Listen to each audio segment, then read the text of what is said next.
السلام علیکم ورحمۃ اللہ وبرکاتہ۔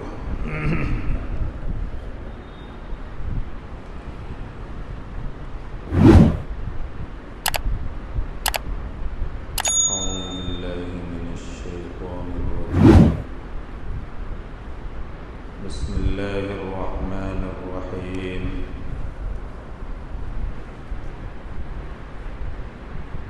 واتل علیہم نبأ ابراہیم اذ قال لأبیہ وقومہ ما تعبدون قالوا نعبد أصناما فنظل لها عاكفين قال هل يسمعونكم إذ تدعون أو ينفعونكم أو يضرون قالوا بل وجدنا آباءنا كذلك يفعلون قال أفرأيتم ما كنتم تعبدون أنتم وآباؤكم الأقدمون فإنهم عدو لي إلا رب العالمين۔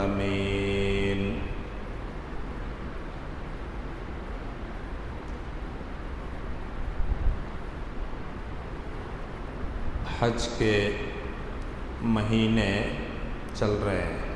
الحج اشہر معلومات، حج کے مہینے معلوم اور مقرر ہیں، شوال، ذوالقعدہ اور ذی الحجہ۔ جس وقت ہوائی جہاز کا دور نہیں تھا، سست رفتار سواریوں سے لوگ جب جاتے تھے تو شوال ہی میں نکل جایا کرتے تھے۔ بہرحال یہ حج کے 3 مہینے، پھر حج کے جو دن ہیں، ایام ہیں، وہ 8 ذی الحجہ سے شروع ہوتے ہیں۔ حج کے مہینے آتے ہی حضرت ابراہیم علیہ السلام کی یاد تازہ ہوتی ہے۔ قرآن کریم میں اللہ رب العالمین نے حضرت موسیٰ علیہ السلام کے بعد جس نبی کا سب سے زیادہ تذکرہ کیا ہے وہ ہے حضرت ابراہیم علیہ السلام۔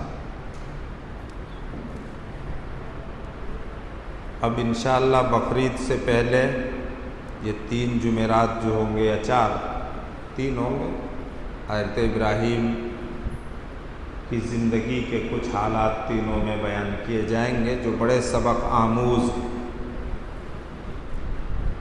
نصیحت اور عبرت سے بھرے ہوئے حالات۔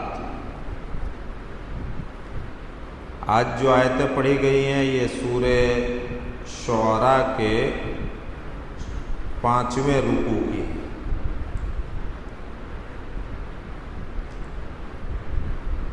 شعراء یہ شاعر کی جمع اور بہووچن ہے۔ نبی اکرم صلی اللہ علیہ وسلم جب نبی بنا کر بھیجے گئے تو عربوں میں، خاص طور سے مکے میں، اس وقت شعر و شاعری اور کویتا کا بڑا زور تھا، اسی لیے وہ قرآن کریم کے بارے میں اس کنفیوژن میں پڑ گئے کہ قرآن شعر و شاعری کی کتاب ہے۔ اللہ تعالیٰ نے اس کا جواب دیا اس سورہ کے اندر، اور سورہ یاسین میں بھی اس کا جواب آیا ہے۔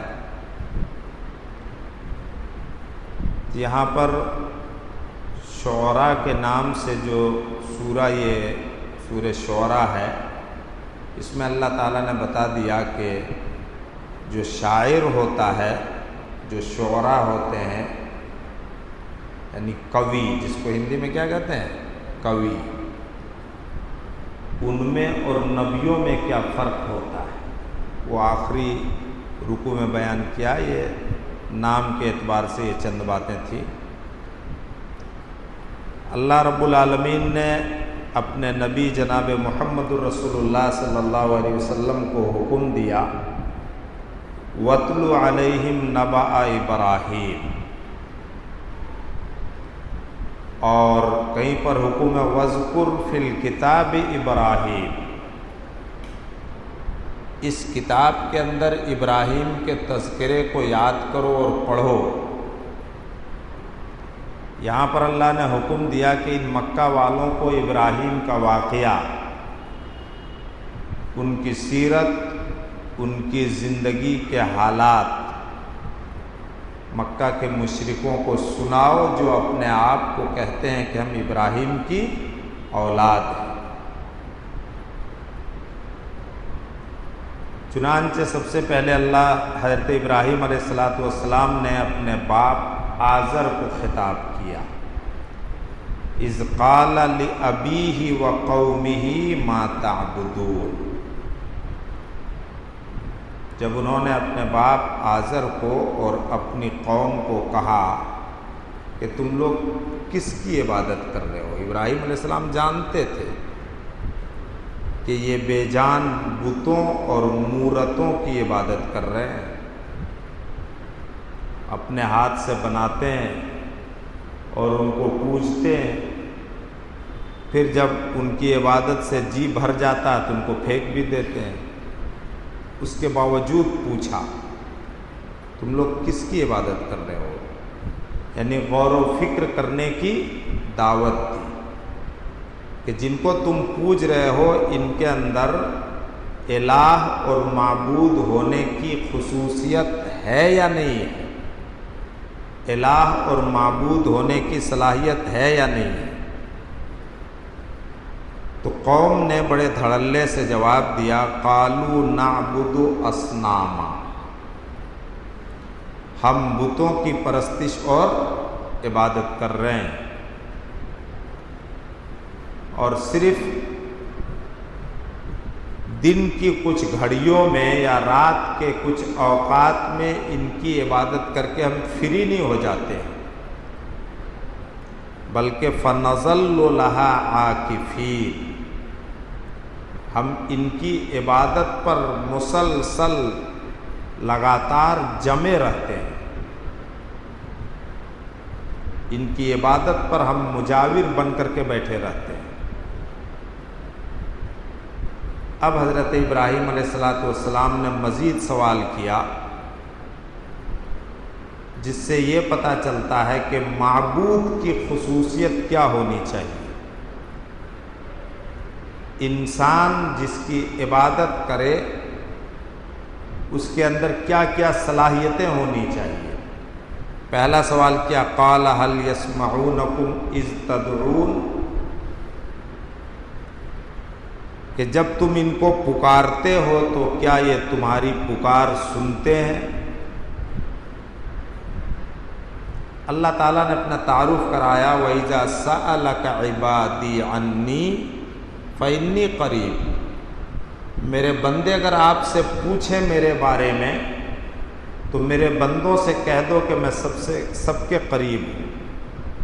اجیب دعوت الداعی اذا دعانی، جب کوئی پکارنے والا مجھ کو پکارتا ہے تو میں اس کی پکار اور دعا کو کیا کرتا ہوں، سنتا ہوں۔ یہ معبود کی خصوصیت ہے۔ حضرت ابراہیم نے سب سے پہلا سوال یہی کیا جب ان کی صلاحیتوں کو پوچھا، هل يسمعونكم اذ تدعون، کیا یہ تمہاری سنتے ہیں جب تم ان کو پکارتے ہو۔ انسان بے بس ہے، مجبور ہے، ان کو بے بسی میں، مجبوری میں اپنے معبود کو پکارنا پڑتا ہے۔ جو بے بس اور مجبور کی پکار سن کر کے اس کی پریشانی کو دور کر دے، وہی معبود ہو سکتا ہے۔ پھر آپ نے مزید پوچھا او ینفعونکم او یضرون، کہ تمہارے یہ معبود تمہیں کچھ فائدہ پہنچاتے ہیں؟ جب تم ان کی عبادت و بندگی کرتے ہو تو یہ تمہیں فائدہ پہنچاتے ہیں یا نہیں پہنچاتے ہیں؟ او یضرون، اور اگر تم ان کی عبادت چھوڑ دو تو یہ کیا تمہیں نقصان پہنچانے کی قدرت رکھتے ہیں؟ اللہ رب العالمین نے اپنا تعارف کروایا، وَإِن يَمْسَسْكَ اللَّهُ بِضُرٍّ فَلَا كَاشِفَ لَهُ إِلَّا هُوَ، کہ اگر اللہ کسی کو کسی مصیبت سے دوچار کر دے تو اس مصیبت کو اس کے سوا اور کوئی دور کرنے والا نہیں ہے۔ ایک توحید پرست، ایک مسلمان اللہ کا تعارف اس طرح سے کروائے گا۔ حضرت ابراہیم سوال پر سوال کرتے چلے گئے۔ ایک مسلمان، ایک توحید پرست اپنے معبود کا تعریف اس طرح سے کروائے گا، پہچان، اللہم لا مانع لما اعطیت، جو کچھ تو دے دے اس کو کوئی روک نہیں سکتا، ولا مانع لما اعطیت، اور جس کو تو محروم کر دے اس کو کوئی دینے والا نہیں، ولا ينفع ذا الجد جل جد، اور کسی بھی حیثیت اور مقام والے کو اللہ کے مقابلے میں اس کی حیثیت اور اس کا مقام کچھ بھی کام نہیں آ سکتا۔ تو حضرت ابراہیم نے 3 سوال کیے۔ ایک تو تمہاری دعا اور پکار تمہارے معبود سنتے ہیں یا نہیں سنتے؟ تمہیں نفع پہنچاتے ہیں یا نہیں؟ کیا یہ نقصان پہنچانے کی قدرت رکھتے ہیں؟ قالو، قوم اب جواب دے رہی ہے، جو جس جواب میں بڑا اندھا پن ہے، اندھ وشواس کی آخری حد اس میں پائی جاتی ہے۔ قالوا بل وجدنا آباءنا كذلك يفعلون،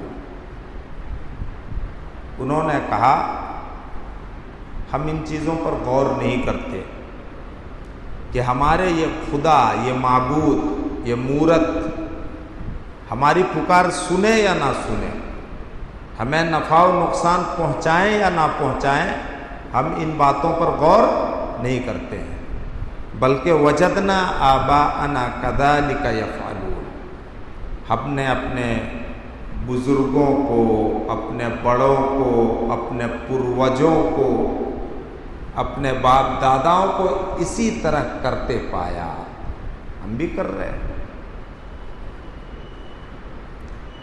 باپ دادا کے رسم و رواج، قومی، خاندانی، ملکی پرمپراؤں کی پابندی، سب سے پہلے تو یہ گمراہ لوگوں کا کام ہے، اور ان چیزوں کی پابندی گمراہی کا سبب بھی ہے۔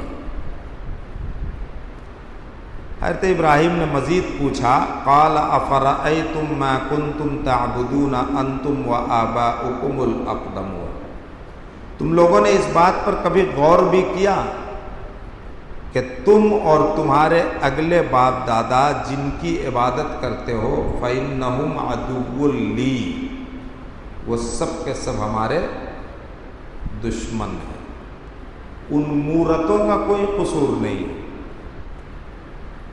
پرتماؤں کا کیا قصور؟ انسان ان کو بناتا ہے، پوجتا ہے۔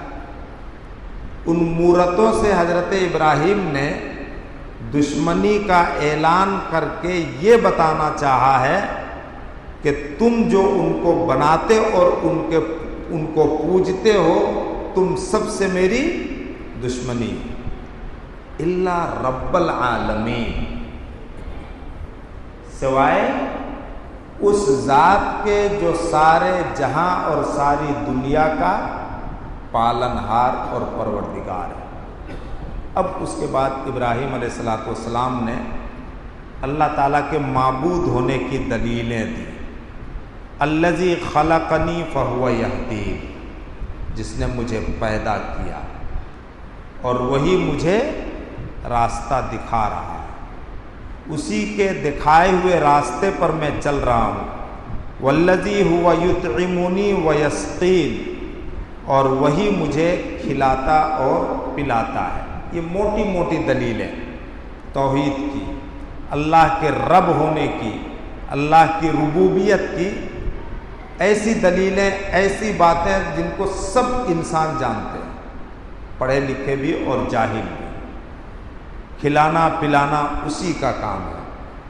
وَإِذَا مَرِضْتُ فَهُوَ يَشْفِينِ، اور جب میں بیمار پڑ جاتا ہوں تو وہی مجھے شفا بھی دیتا ہے۔ وَالَّذِي يُمِيتُنِي ثُمَّ يُحْيِينِ، اور وہی مجھے موت بھی دے گا اور وہی دوبارہ زندہ کرے گا۔ یہاں تک حضرت ابراہیم علیہ السلام نے اللہ تعالیٰ کے معبود ہونے کی ایسی دلیلیں دیں، ایسی دلیلیں جن کو ہر انسان مانتا ہے۔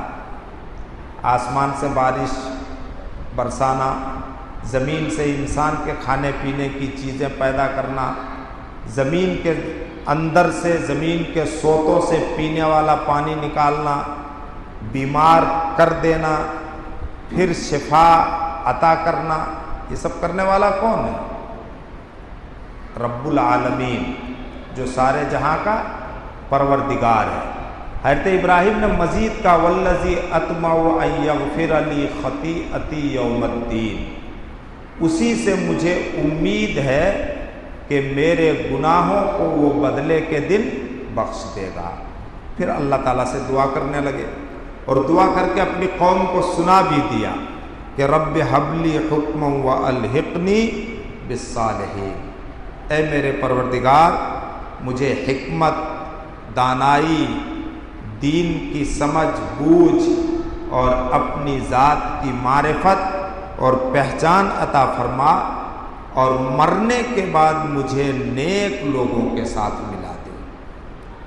وَجَعَلْ لِي لِسَانَ صِدْقٍ فِي الْآخِرِينَ، اور پیچھے آنے والوں میں میرا ذکر خیر باقی رکھ۔ چنانچہ جتنے آسمانی مذاہب ہیں، تمام مذاہب میں حضرت ابراہیم علیہ السلام کا تذکرہ نہایت ادب و احترام کے ساتھ موجود ہے۔ وَجَعَلْنِي مِن وَرَثَةِ جَنَّةِ النَّعِيمِ، اور نعمتوں والی جنت کا تو ہمیں وارث بنا۔ وَاغْفِرْ لِأَبِي إِنَّهُ كَانَ مِنَ الضَّالِّينَ، اور میرے باپ کو بخش دے، وہ گمراہوں میں سے ہے۔ اپنے باپ کی مغفرت اور بخشش کی دعا حضرت ابراہیم علیہ السلام اس وقت تک کرتے رہے جب تک کہ اللہ تعالیٰ نے منع نہیں فرما دیا۔ پھر جب منع فرما دیا تو مشرک اور کافر کی بخشش اور مغفرت کی دعا کرنے سے رک گئے، اور کرنا جائز بھی نہیں ہے۔ وَلَا تُخْزِنِي يَوْمَ يُبْعَثُونَ، اللہ اکبر، اس دن ہمیں رسوا نہ کر جس دن سارے لوگ دوبارہ زندہ کیے جائیں گے۔ بڑی فکر ہے اس دن کی۔ اس دن کی رسوائی کیا ہے؟ کسی بھی غلطی پر، کسی بھی چوک پر سب کے سامنے میری پکڑ فرما کر کے مجھ کو رسوا نہ کیجیے۔ حضرت ابراہیم علیہ السلام کل قیامت کے دن اپنے باپ کو جب نہایت بدترین حالت میں دیکھیں گے تو ایک مرتبہ درخواست کریں گے، یہ دعا یاد کر کے کہ اس سے بڑھ کر کے میری اور رسوائی کیا ہوگی کہ میرے باپ کی پکڑ اور اس کا مواخذہ سب کے سامنے ہو رہا ہے۔ اللہ تعالیٰ جواب دے گا کہ جنت میں نے مشرکوں پر حرام کر دیا ہے، جنت مشرکوں کی جگہ نہیں ہے۔ چنانچہ ایک جانور ہوتا بڑا نجس، بجو، بجو کی شکل میں ابراہیم کے باپ آزر کو لایا جائے گا اور گندگی میں لت پت اس کو جہنم میں ڈال دیا جائے گا۔ اللہ کے یہاں ذات پات کی بنیاد پر، رنگ و نسل کی بنیاد پر، رشتہ داری کی بنیاد پر فیصلہ نہیں ہوگا۔ اس دن بھی اللہ رب العالمین جواب میں ابراہیم سے یہی فرمائے گا کہ ابراہیم ہم نے جنت کو مشرکوں پر حرام قرار دیا ہے۔ تو یہ توحید کی جو نعمت ہے میرے بھائیوں اور دوستو، جو انسانیت کی نجات کے لیے ضروری ہے، یہ نعمت ہم لوگوں کو مفت ملی ہے، بغیر کسی مشقت اور بغیر کسی ٹکراؤ کے کہہ لیجیے مل گئی ہے۔ اس نعمت کی قدر کریں اور اس پر اللہ رب العالمین کا شکر ادا کریں۔ توحید کی نعمت کا تقاضا یہ ہے کہ ہر حال میں توحید پر قائم رہ کر کے توحید کے تقاضے اور توحید کیا چاہتی ہے ان چیزوں پر عمل کریں۔ اللہ رب العالمین ہم سب کو توفیق دے۔ آئندہ ہفتے بھی انشاءاللہ تعالی حضرت ابراہیم کے تعلق سے جو ان کی زندگی کے بڑے گوشے قرآن کریم میں بیان ہوئے ہیں، کچھ آیتیں سنائی جائیں گی۔ اللہ رب العالمین ہم سب کو ابراہیم کا اسوہ اپنانے کی توفیق عطا فرمائے۔ سبحانک اللہم و بحمدک، اشہد ان لا الہ الا انت، استغفرک و اتوب الیک، وصلی اللہ علیہ